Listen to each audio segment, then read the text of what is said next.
Bustling Bangkok. So I'm here with Natalie, and she is working in Bangkok. And how long have you been here? I've been here about 10 months. See, it's interesting to hear your thoughts on Bangkok because I was an English teacher here over 20 years ago, from 1994 to 1998. It was my first teaching job. And Bangkok was very different then than it is now. Now I would say it's a pretty amazing cosmopolitan city. Would you agree? Yeah, that's part of the reason why we chose it. So my partner and I had traveled for about a year and a half, and we said, okay, now let's live somewhere. So we decided to move to Bangkok because it has this great balance of, you're still in Southeast Asia, so it still feels like it's developing, it's on its way to something, perhaps what we see Japan or China as now, but it's not quite there yet. And also that you can get all the modern conveniences that you could possibly need here in this city. It's really well connected, so it feels like a regular metropolitan city, but at the same time, it still feels like you're living in Southeast Asia, which is really cool. It has done an amazing job of becoming this just bustling, beautiful, cosmopolitan paradise. I mean, the skyline was not here 25 years ago. So all the buildings that they've built are just amazing. So now it almost rivals Hong Kong or New York. And years ago, they didn't have that. So in terms of the city planning, it's just phenomenal what they've done. But also, like you said, they've kept the kind of original cultural vibe to the city, which is pretty amazing. So you have different neighborhoods that you can live in. So there is the main artery of Bangkok is the SkyTrain. So we call it the BTS. And this is what they would consider to be high-speed transportation rail system that goes right through the heart of Bangkok. So a lot of the neighborhoods that I would talk about are kind of populated around the SkyTrain. So you will have pockets of Bangkok that will feel very Thai. So they will be further out on the BTS SkyTrain. But you can still get to the heart of Bangkok where all the malls are, or perhaps where all the business areas are within, 20 minutes. And obviously with it being in Southeast Asia, it's still really cheap. So you can go way out into the areas that are super Thai. You get amazing street food. You'll see very few tourists. And then you can, within 20 minutes, you can be in, say, the Japanese area, which is more expensive, and it has a lot of Western restaurants, and obviously Japanese restaurants. 20 minutes later, you can be in the tourist center, where you'll see all the malls. So it's very accessible. Yeah, it is. It's interesting. Have you been to Dubai? I haven't, no. So what's interesting is Dubai and Bangkok have almost the exact same developmental model. So what they did is they built a nice train line, an elevated train, and then along the train they built a bunch of shopping malls and condos, and they built a world-class airport and made it a hub for travel to other areas. Yeah. And even though Dubai and Bangkok they're so different culturally, it's quite interesting to see that economically they're kind of thriving on the same model. They get lots of international travel. Yeah. They have a lot of things for tourists to do when they go there. They get a lot of people now that want to retire or maybe live there. Yeah. The more people that I speak to about that, they're saying the same thing. Bangkok is almost the center of Southeast Asia. You can get pretty much anywhere in the world on a long-haul flight. So you can fly to the UK directly from Bangkok, which is insane. You don't have to stop anywhere. If you want to go to Vietnam from somewhere in the West, you have to stop in Bangkok for the most part. There are very few direct flights. And you can get to the likes of Japan and China within just 5 or 6 hours. Street food.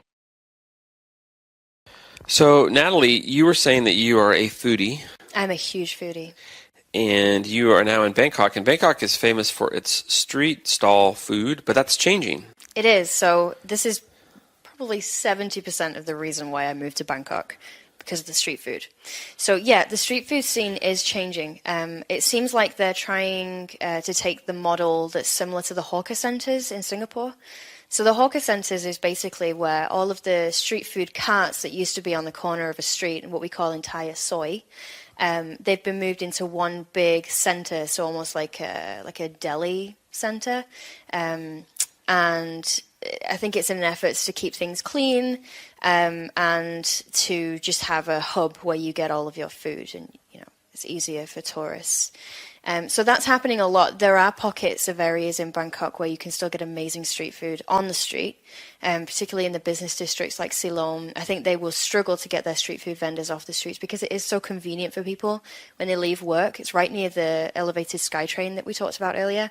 People can just grab some noodles, it's under $1, get the dinner, or perhaps they get the food to take away and then they go home. And these places are always really busy. There's usually a line to get in one of these street food places. And they have little seats, little plastic chairs outside and little metal tables, so you can eat there, but it is on the street. So there are areas now where you can get amazing street food, but it's not on the street anymore. It's in one of these small hawker-like centers. Yeah, that's too bad because I, ate street food going way back to, 25 years ago when I first moved here, and it's just the best. I never got sick eating street food for all my years. It's always clean and safe. And one of the things I really like about the street stall vendors that people don't talk about is that they're always really nice. And I have a theory about this. The people that own the street stalls, often that's their own small little business. So they're the one that's in control of it. And I think mentally they're just happier people. Rather than if you go in some restaurant, the service can be quite poor because that person is kind of in servitude. They're not really in control of their little economic endeavor. So I love the street stall people because they're just so positive. Yeah, it does feel more entrepreneurial.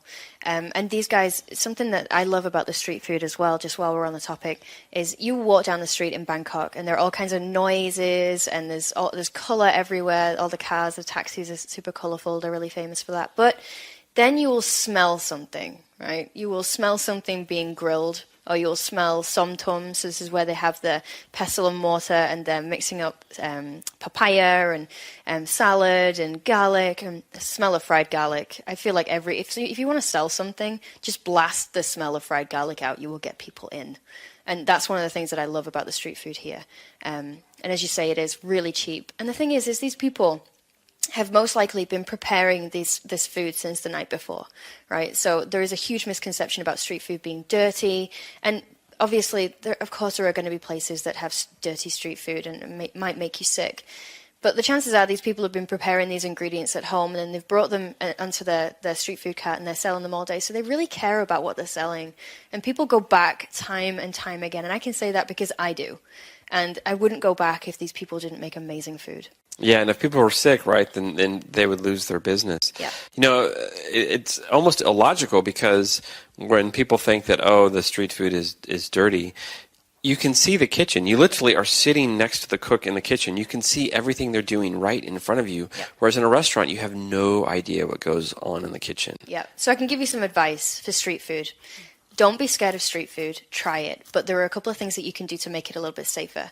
So if you're getting something that's grilled, so we have something here called mu ping, which is pork, and it has a kind of like a sauce on the top of it. It's like coconut and spices. It's delicious. And you'll get it for like 10 baht. Sometimes it'll be sat out, and it might have been out for a while, so maybe you're worried about dirt on it, or bacteria growing on it, or flies getting on it, something like that. The grill is usually on the cart, so ask the street food vendor, or just pick it up yourself and put it back on the grill. So the flames will kill off any bacteria that's on there. So put it on there for a couple of minutes, as long as you need to be happy. And then you can eat it, and it'll be roasting hot, but you can be assured that there's nothing in it.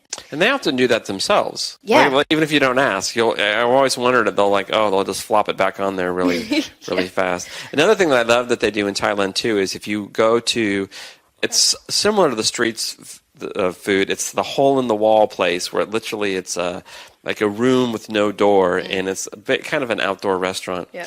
And they have the hot water bucket. And you dip your spoon and fork in the hot water bucket. It's the most brilliant idea. It's not like something that almost restaurants should do. Yeah, you know what I mean? Ingenious. Yeah, I love that. It's like, okay, let's just sterilize it real fast. Yeah, so the idea is that the water is usually hot or boiling, so it will kill any bacteria that's on it.